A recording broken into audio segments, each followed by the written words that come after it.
Hi, I'm David and here we're in Trumpers Philosopher's Corner.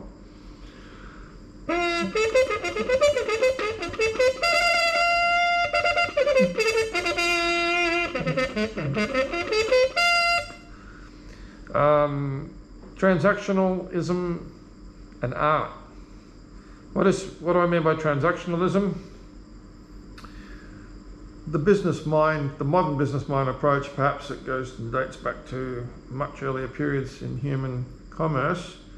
The idea of a good and a service and art being caught up in that. You can commoditize art, you can buy a CD, and services can be paid for. Being a trumpeter, like in the Baroque period, highly specialised job, you can be handsomely compensated. You could also be a composer like Mozart and run out of favour and live as a pauper, be buried at the town dump in Salzburg. The legacy of Mozart and others cannot be undervalued. It's priceless. You can't actually put a monetary figure on it, really. So that's a clear example to me where transactionalism doesn't work. What value could you possibly put on Van Gogh? Yes, they put $300 million, 350 wild irises, I think it was 300 million in the Getty Museum in Los Angeles. And that's for trading for wealthy people who understand figures and amounts and have that kind of spare cash. But really, at the end of the day, can you really put a price on Van Gogh and his legacy? Not really. There's no real quantization. It's only a boundary that's a construct. And like all constructs, it's open to negotiation or even debate. And that's what I'm debating. The role of art is important. Is it always important? I don't know that it's always the most important thing, but people turn to it. People want more than just the pragmatic, the logical, the nuts and bolts of things. They want more than just the philosophy and the logic. They want to dream. They want to let the right brain experience and fantasize and go somewhere at a different tangent. Just as Einstein's brilliance often came in very bizarre ways, sitting in the bathtub perhaps, looking at bubbles forming from the soap, gave him ideas about the universe, which can be turned into scientific mathematical formula, very logical. And anything is only as good as its starting premise anyway. So art should not be transactional, but it can be.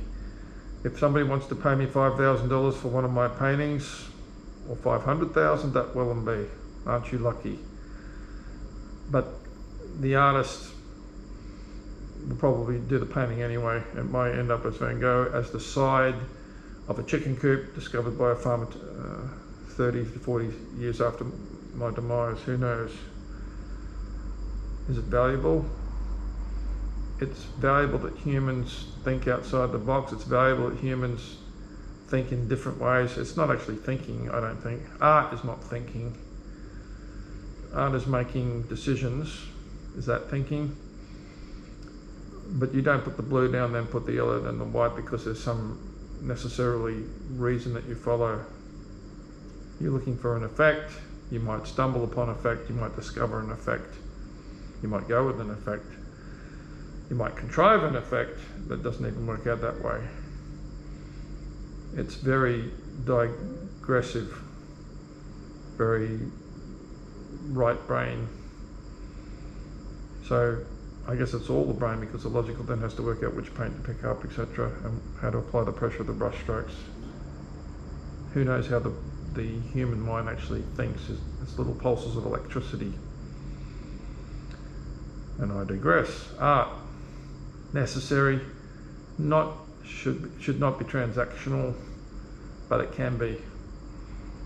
I write an opera. In my lifetime, if I want to be compensated well for cause to bring out celebration and champagne, but regardless, I need an indifference to that motivation, and that is the important point. What some people could never endeavour, or a business purely minded person could never endeavour on an opera if there wasn't a business case for it. There's no business case to write an opera. You are inspired, you have the acumen, you have the means, you have the time, and you have the interest to do it. So you compose it and it is produced. And somebody that might be business minded later on might be able to sell tickets and exploit it.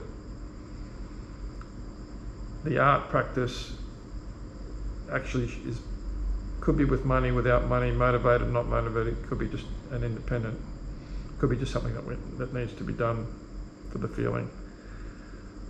Can't look at it in business terms. You can turn an art into a commodity, but just being a commodity, a widget in a factory production, it wouldn't explain the diversity of art and the type of art that's created years before it's ever publicly shown and appreciated. And it's also the private world of the artist or interacting with the universe. So don't lose any sleep. Art is not transactional in its essence, but it can be made transactional. That's what I'm saying. Anyway, I'm going to sign off.